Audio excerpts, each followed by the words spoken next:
Hey guys, this is Kimberly. I wanted to talk to you about something that's been sitting on my mind a lot lately. There's lots of crazy stuff on the news. There's lots of crazy stuff that's been going on for the past 2 years, guys. But something that I really think is important is for people to make sure that they have shelf-stable food on hand. This specifically that I'm going to show you is a suggested chart per person for if you wanted to store up a year's worth of food. A lot of us do not have a year's worth stashed away. Some of us do, some of us don't. But you can always make a goal, whether that's, I would say at least 3 months, but the more that you have, the better. So I'm going to show you what the suggested amounts for long-term food storage for 1 year per person is. So this is showing an adult portion. So they're saying 400 pounds of grains for one person. If this seems overwhelming, by all means, just start somewhere, guys. Like, even if all you did was, if you got some of those 5-gallon buckets they have at the hardware store, and you got some Mylar bags or plastic bags to put inside of them. And because I've done both. I've done the Mylar bags to seal them airtight, or I've done just little sandwich Ziploc bags. Something's better than nothing. But if you get some 5-gallon buckets and you got like a 25-pound bag of rice or beans, once or twice a month, like, that's better than nothing. Making sure you have something on hand for your family is really, really important. So some of the suggestions they have for that 400 pounds of grain, if you are going for a year's worth, if that ends up being your long-term goal, they're suggesting things like wheat, flour, rice, corn, oatmeal, and pasta. When we started trying to work on our food storage, like, we've been working on it for a couple of years, but when we increased our efforts, we were originally focusing on rice because it's cheap and you can get really big bags of it. And so that was what we were originally getting. And I'm grateful that we have that. And rice is very, very filling. We did branch out and get a couple of other things since then. I personally really like bread products. So for me, I really wanted wheat. We have a hand wheat grinder, and in 2020, when my husband got furloughed, it was completely worth it to me to get out my wheat grinder and pull out some of our previously purchased wheat and to grind that so we had stuff to make bread, because I am a sucker for bread. If I had to go a long amount of time, months or like a year without bread, I would be super, super sad. So for me, storing wheat makes sense. If you're not somebody who has a wheat grinder and that's not something you're willing to do, that's okay. Pick something else that you would like to use. Pasta is a great one. So with pasta, that's a nice one because it's quick. If you were grabbing stuff out of your food storage, pasta is a really great option because it's a quick thing. You just boil water, cook it, and you can make a really quick meal that even kids will like. So pasta is a really good one to get some of. And there are certain places you can get pasta in bulk. One of the places I would look at is perhaps Winco. You can do a lot of bulk items through Winco. Sometimes you can get some bulk pasta through Costco or Sam's Club. Also another place, if you are having a hard time finding certain things that you're wanting from the grains portion, because I know some of the stores near me have been kind of heavily picked over, try to think outside of the box. One of the places that people don't consider a lot of the time is restaurant supply stores. So if you went to a restaurant supply store, you could get big bulk bags of a lot of these things.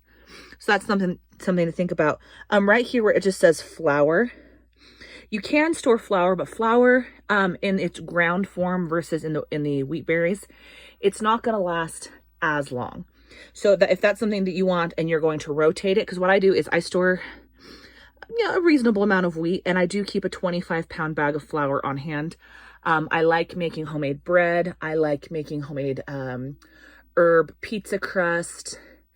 I like making a lot of homemade things with flour. Oh, homemade tortillas. Homemade tortillas are really good. Okay. So that 25-pound bag of flour, that lasts me a few months if I'm doing a lot of baking. And so if you want to store some flour, by all means do. Understand that if you're trying to live off this for a while, storing a lot of pre-ground flour might not be the best option, just because it will eventually go bad. Another thing that's really important with grains specifically, but really any of these things, is how you store it. You don't have to store it in a super fancy way, but you do want it in a airtight container. Like I said, I'm a big fan of 5-gallon buckets. You can get them for really cheap, lots of places. You can get them at Ace Hardware. You can get them at Home Depot. You can get them at some food supply stores. Sometimes you can get them from bakeries. If they're going to throw them out anyway, you might as well ask. So that's really important to make sure it's in an airtight container to keep bugs and mice out, because even if you have the cleanest house in the world, you can still get bugs, you can still get mice, it happens. And so it's better to keep your food safe so you can actually eat what you're paying for. So yeah, down here we have legumes. And so for 1 year, beans, lentils, things of that nature, you would want 60 pounds per person. It's pretty easy to get pretty big bags of pinto beans. So that's a really easy one to start with. And there's lots of things you can do with beans, guys. You can use them for soups. You can make them, use them to make vegetarian hamburgers. There's a lot. And lentils, I like to have a little bit of a mix. I probably do have mostly pinto beans. But I do really like to have lentils. They just give you a different texture to kind of mix things up. There's really good recipes for lentil soups, as well as during the Great Depression, they used lentils a lot as a hamburger replacement or to stretch meat. So that's a good one to keep. Also, there's so many reasons I love lentils. Another reason to consider lentils is you can do them for sprouts. If you're somebody that likes to do homemade sprouting, so you can have sprouts to like sprinkle on your food or whatever. Sorry, there's my hand. If you like sprouts, like for sandwiches or eggs or something, lentils are really, multi-purpose for that. You can use the lentils to sprout little green leaves coming off of them, and you can eat the sprouts, which is nice if you're living off of a lot of shelf-stable stuff and you're not able to get produce for a while. Lentil sprouts, like that's a really good way to help supplement some of the vegetative stuff you might not be getting, as well as you can take the lentils from your food storage and you can put them in some soil and water them, and you can grow your own lentil plants from store-bought lentils. So lentils are very multifaceted, and that's a good one to have some on hand. They do suggest things like split peas and other things as well. I personally am not a split pea fan, so that's not something I store, but I do know some people that really like that in soup. Powdered milk. Okay, so they're suggesting 16 pounds of powdered milk per person per year. So for my family, we don't store quite that much per person because we have some people with dairy allergies in my house. And so it would not make sense for me to store powdered milk if there's people that are going to get sick from it or going to have digestive problems or stomach problems from it. So for my family, we store extra oats because I know how to make vegan oat milk. Super, super simple. I've done it in one of my previous videos if you want to scroll back and look for it. Super easy. You basically take a mason jar, fill about halfway with oats, and then you pour boiling hot water on it, let it sit till it expands fully for like an hour or so. Come back to it and then put it in a blender with more water. You can add a little bit of honey to it. And I like mine fairly creamy and chunky. Some people like to strain it with a cheesecloth. I don't mind it thick. And if you're like, okay, but what about calcium? Not a problem. You can always add some chia seeds to there because the oats already have quite a bit of protein in them. But if you're putting chia seeds, then you're adding calcium. So even if you have people that are dairy intolerant, that's a way to have a milk substitute in your food storage for not too expensive. Right here, we're talking about cooking oil. Okay, so they're saying 10 quarts. You do want to have fats in your food storage, but they can be kind of tricky to store for a long time. So there's lots of ways to look at that. If you're storing a whole bunch of vegetable oil and your family doesn't go through vegetable oil very quickly, it will go rancid. You know, if you want to store vegetable oil, I'd say have a couple on hand, but I would say maybe have a mix of other things. Olive oil has a longer shelf life. I am aware it is more expensive, but there's, you know, other things too. Peanut butter. Peanut butter is something that people don't consider very often. It wasn't until this last year that I saw on somebody else's YouTube channel, they were suggesting peanut butter as part of your fat storage in your food storage. And I thought that was absolutely genius, because peanut butter will store for quite a while before you eventually open it and break the seal. I've had some that we had that were, I don't know, a handful of months past their best by date, not expiration date. It was a best by date. They were fine. They were sealed. You smelled it, you tasted, they were perfectly fine. If you're somebody that gets really paranoid about expiration dates or best by dates, you can store powdered peanut butter, and that has an even longer shelf life. They also have, if you're big into Augustin Farm or something like that, they have powdered butters, they have powdered shortening, they have things of that nature to consider. And you can store just regular shortening. That will store longer than some of your other shelf-stable fats. It will eventually go rancid, and you want to keep it somewhere where it's cool and dry. But shortening is not a bad thing to have on hand. You can use it for biscuits, you can use it for tortillas and pie crust. So there's a lot of things you can do with that. But consider, you know, what's going to last longer. What does your family actually use? Another good one is coconut oil. Coconut oil is really healthy for you, and it stores quite a long time. I've never had coconut oil go bad on me, and we've stored several of them, quite a few of them, for quite a while. Usually the best by dates on those go out 2, sometimes 3 years. And so coconut oil is a great thing to have in your food storage. I've used it as a replacement for butter before. When I've made homemade bread, I realized I was out of butter, but I still wanted that, you know, yummy, greasy, salty top of my crust on my bread.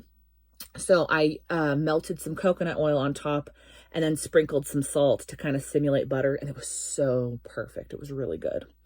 So something to think about. Consider the kinds of oils and fats that your family can store and what they're going to use, because of a lot of these things, some of these things have quite a long shelf life.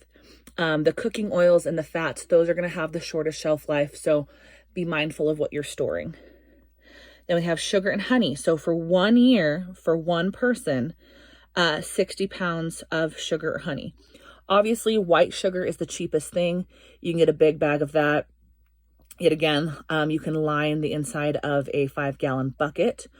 Or for a lot of these things that you can find at the LDS cannery. I believe they call it the home storage center now.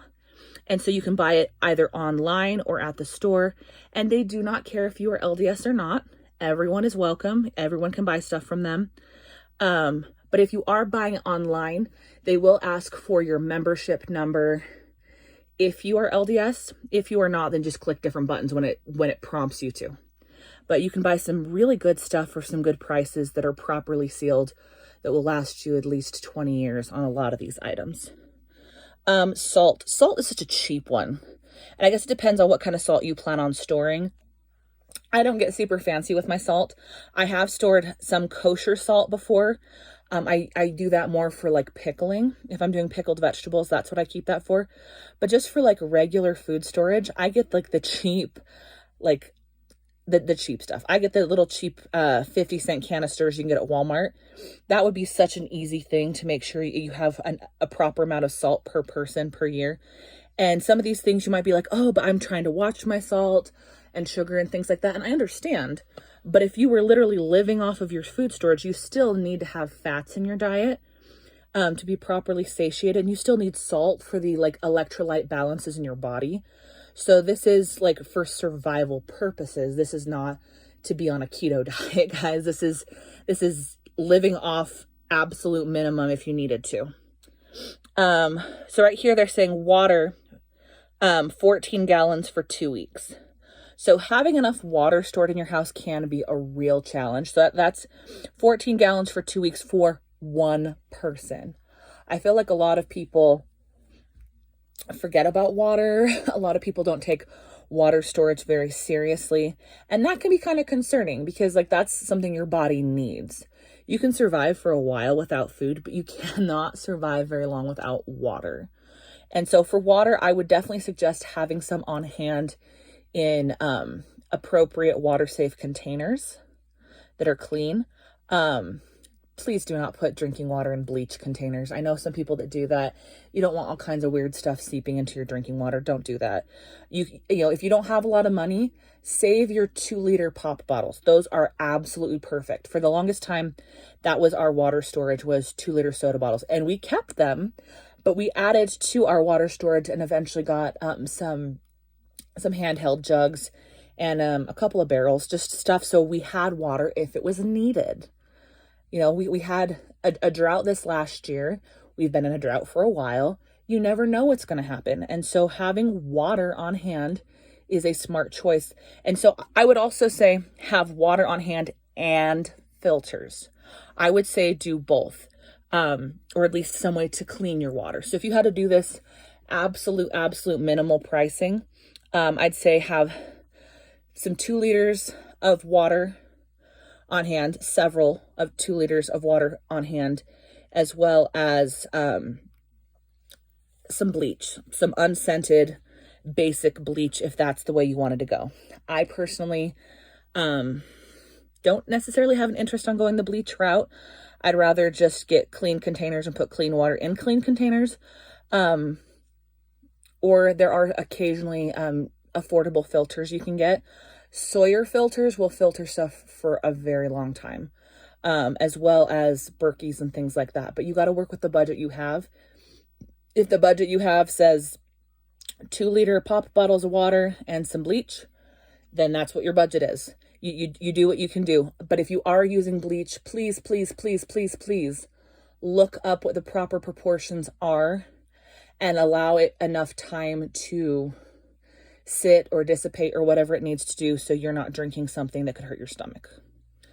So like I said, this is very minimal, years worth suggestions. If you wanted to make sure, hey, if things got crazy, what can I store for a long amount of time that could feed my family for a year? So this is a year's worth of minimal portions. So obviously it's not talking about fruits and veggies on here. I believe the church used to suggest fruits and veggies portions, but this is absolute minimal. So I think probably one of the reasons that they no longer suggest that was because you always have the option to grow a garden yourself. You always have the option to supplement your fruits and vegetables in your own backyard. And so that's something to consider. Down here we have portions, for if you have a smaller child. So if your child is 3 years old or under, 50% of all of these things would be sufficient to feed that child for a year. 4 to 6 years, 70% of this, 7 to 10, 90%, and then 11 and up, you would want the full amount. So this is something I think is important to consider, guys. I would definitely look into having some easy grab stuff too, like canned goods and stuff. But I think it's a good idea to have some of the longer term stuff like rice and beans and pasta and dry stuff that's not going to go bad as quickly as some of the easier grab items. But I do think it's a good idea to have a mix of things. I hope that this was helpful. I hope this is getting you guys thinking about what you can do for your family. And like I said, that's a lot of stuff. And so that looks probably really overwhelming if you tried to get this all in one go. Get something. Get something every month, every paycheck, whatever you can do. Like, if you wait too long on some of these things, then you're going to be kicking yourself. Prices are going up. There's all kinds of crazy things going on. Make sure that you're protecting your family and that you have these things on hand, that you have something to feed your family. So like I said, I think 5-gallon buckets can be a cheap way to do some of the bulk items. And you obviously have to consider what's going to work for you. So if you are completely able-bodied and you can lug around a 5-gallon bucket full of rice, then, and it's for you, that's the better option. Like for me, that's a cheaper option. Somebody else, that might not be what's best for them. Somebody else would probably want to go maybe to the cannery where things are properly sealed, and you have these little number 10 cans that maybe weigh, I don't know, 5 to 8 pounds each can. That might be an easier thing for somebody else to carry around. Some people don't have the time or resources to seal things up themselves. So figure out what's going to work for you and start somewhere. Put something in your pantry. Put away a couple jars of peanut butter, put away canned soup, start somewhere. I love you guys, and I hope that everyone's doing well and everyone's staying safe, and I'll talk to you later.